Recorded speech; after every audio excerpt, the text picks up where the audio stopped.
I made $1,000 in my M1 Finance stock portfolio. Stick around to see my top 5 winners. Hi everyone, this is Camilla the Focused Spender and welcome to my channel. On my channel, I teach you how to get out of debt, save more money, and invest so that you can build generational wealth and leave a lasting legacy. So if you've been following my channel, you know I have a love affair with M1 Finance, and today I'm going to be talking about the very first stock portfolio that I created with them. So I created a portfolio with them in November 2018, and since then I have been investing on a regular basis, and I mean like clockwork. So when I first started out with my investment, I put in $500, and then from there every single week I'd put in $15, and then one day I decided to bump it up a little bit, and now I'm doing $30 a week. So over the course of this time I have invested $3,400. And this week I was just checking out my portfolio and I realized, wow, my portfolio is actually worth $4,400, so a full $1,000 gain. And today I'm going to be showing you exactly what happened and like where this money is coming from. So to give you a little bit more detail, I invested in 15 different stocks. And the reason why this is important is because I have people that'll come to me and say, I have, 10 stocks, I have 15 stocks, I have 20 stocks in my stock portfolio. Is that too many? And the answer is no. You want to have a wide range of stocks because some of them are not going to do well and some of them are going to do really well and really carry you up. So for me, my $1,000 in gains really, let's see, about 80% of it, 75 to 80% have come from just 5 different stocks. So imagine if I had just decided to put in 10 of those stocks and not the full 15. And imagine if the 10 that I chose were different from the 5 that are doing really, really well. So you definitely want to have that wide range of stocks because you want to make sure that your money is well diversified. Okay, so let's go into my portfolio to see exactly how I'm doing and which are my winning stocks. So this is my portfolio. I have a current value of $4,400. I've had $1,000 in gains, and this 64.5% represents my money weighted return on my investment. And I would love to explain to you what money weighted return really means and how it's calculated, but I can't.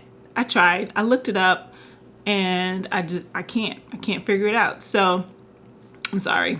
But if you just do simple math and you do $1,000 divided by the $3,400 that I initially invested, my account value has increased 29%, so almost 30%. In very, very simple math. So this is how my account has progressed over the years. That first, I would say, year, steady growth, but a lot of this is just me putting money in. There was a time, let's see, last year, March 23rd of last year, when like it really dipped. And around this time, people, COVID has just, we were really just getting into lockdown and people were panicking. The stock market was going crazy and people were asking, well, should I just sell off my stock portfolio? And I was like, for what? Why? Stop talking. No, don't sell. And so I hope you guys listened and you didn't sell. So I didn't sell. I just kept on investing, which really helped me to buy shares at lower prices. And so, every so often there has been other dips and I just kept going. Recently, there was a dip just last month, and now it's back up. So this is all to say, just keep going. Just keep going.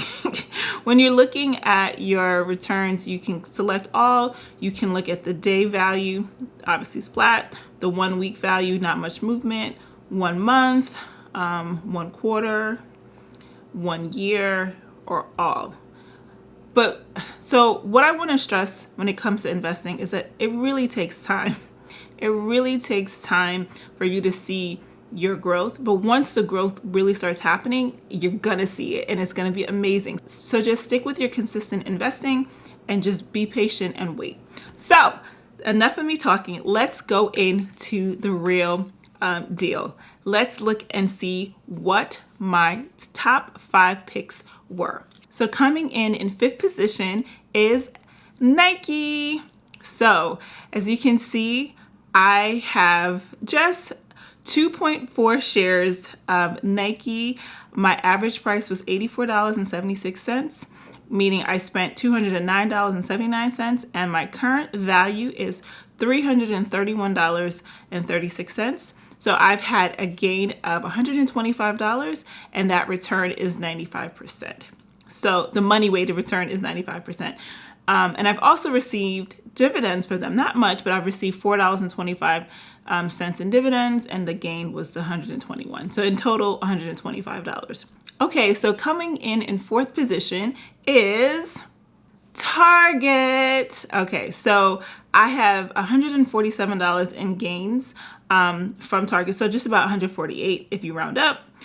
Just $3.72 in dividends. Again, I did not pick this for the dividends. I picked it because it's a good value stock, and the market gain is $144. I have just 1.69 shares of Target, and my price that I paid, my average price paid was $120. And so I spent a total of $204 on Target, and now it's $348. So Target is a fan favorite of mine. I love Target. Like most people, when I was picking this stock, I really was thinking about like, where do people shop? Where do people shop? And where do they spend a lot of money when they shop? So I shop at Walmart, but I don't spend a lot of money when I go to Walmart. When I go to Target, and when most people go to Target, you come out and you're like, I plan on spending $20. How did I spend $200? So I just thought this is probably a good stock for me to add to my portfolio.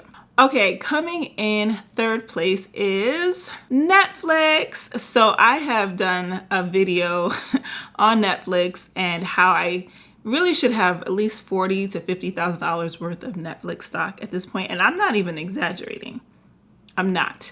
So if you want to see that story, I will either put it up here or link it below, but you'll be able to see that story about my whole Netflix debacle. So since I sold the shares of Netflix that I had when they were $40, sadness. Since I sold those shares, I wanted to make sure that I reincorporated them into my portfolio at all times. So I added them to this.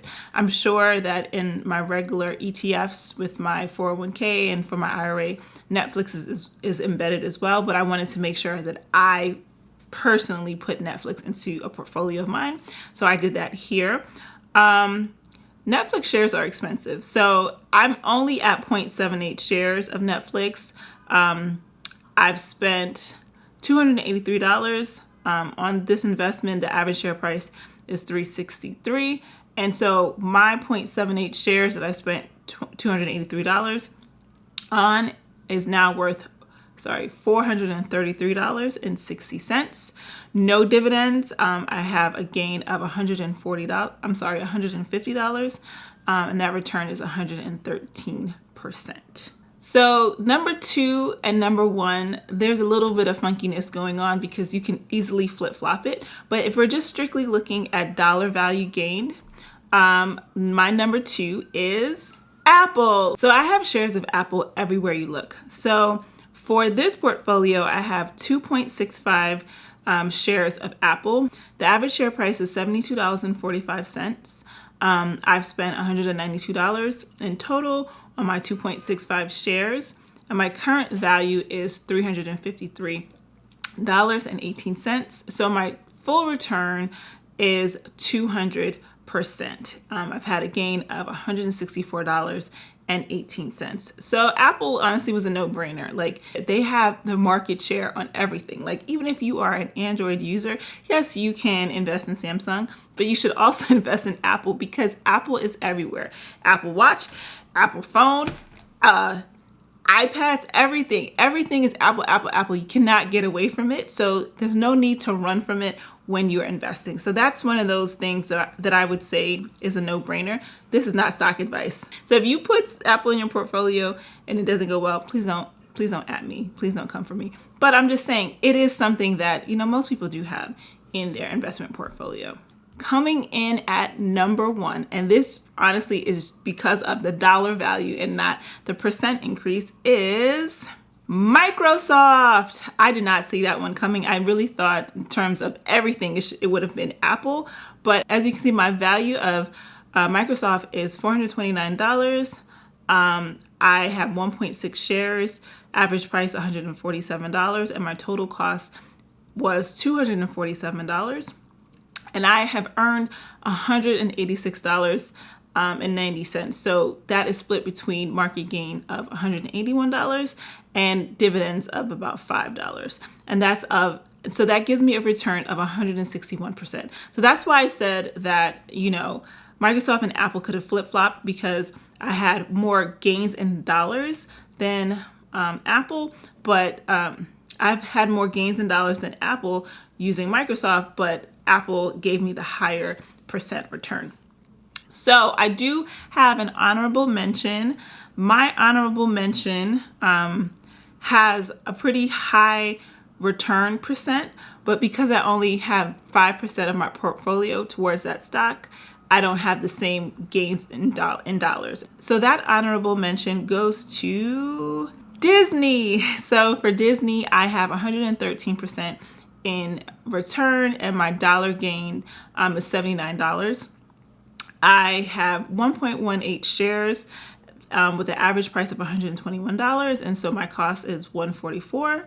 And my total value now is $223. So that is my M1 Finance stock portfolio and my top 5 winners. If you want to see my full portfolio, I will leave a link to that portfolio so that you can see all 15 stocks that are in that portfolio. If you want to try out M1 Finance, be sure to click on the link to the platform below and check out my other videos that I've done on the platform so that you can really get a feel for it before you jump in yourself. And also I have a link to my free guide, which is 14 different questions you should be asking yourself before your next stock investment. So definitely check that out, and I will see you guys in the next video. Thanks. Bye-bye.